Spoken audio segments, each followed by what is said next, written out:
आज हम अगले 3 पद जो हम पंछी उन्मुक्त गगन के पाठ के हैं उनका सरलार्थ समझेंगे, भावार्थ समझेंगे।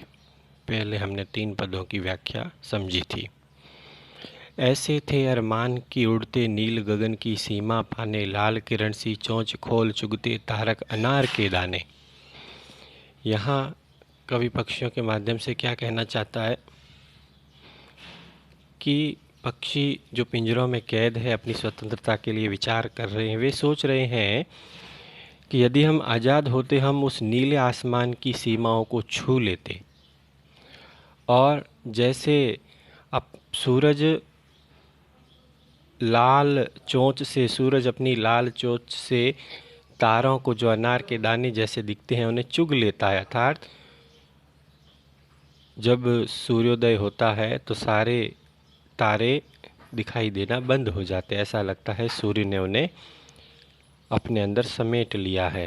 तो यह सब कल्पना मात्र है, क्योंकि हम पिंजरों के बंधन में कैद, अर्थात पक्षी ऐसा कुछ नहीं कर सकते। क्यों? क्योंकि वह जंजीरों में पिंजरे में कैद है और न ही वे उससे बाहर निकल सकते हैं।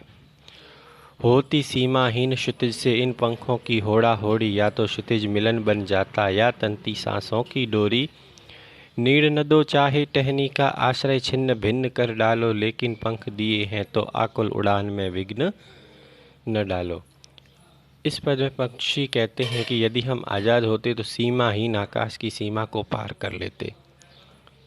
सीमाहीन आकाश यानी उस आसमान की असीम ऊंचाइयों में जाकर हम स्वतंत्रतापूर्वक विचरण करते, और हमारे उड़ान और आकाश के क्षितिज के बीच प्रतिस्पर्धा होती। क्षितिज का अर्थ है जहाँ पर सूर्य और पृथ्वी का मिलन होता है।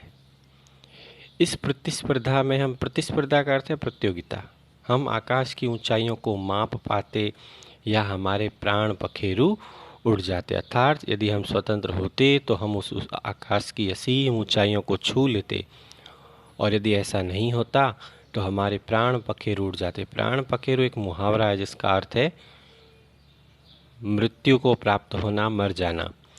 और पंछी कहते हैं कि हमें भले ही रहने का स्थान मत दो, हमारे घोंसलों को नष्ट कर डालो, किंतु हम पक्षी हैं और उड़ना ही हमारा काम है। अतः हमारे नैसर्गिक अधिकार अर्थात उड़ने में बंधन मत बांधो, अर्थात हमें बंधक मत बनाओ, कैदी मत बनाओ, क्योंकि ईश्वर ने हमें जो ये पंख दिए हैं वो उड़ने के लिए दिए हैं, न कि पिंजरे में कैद रहने के लिए। अर्थात हमें स्वतंत्र करो ताकि हम इस आकाश में स्वतंत्रतापूर्वक विचरण कर पाएं।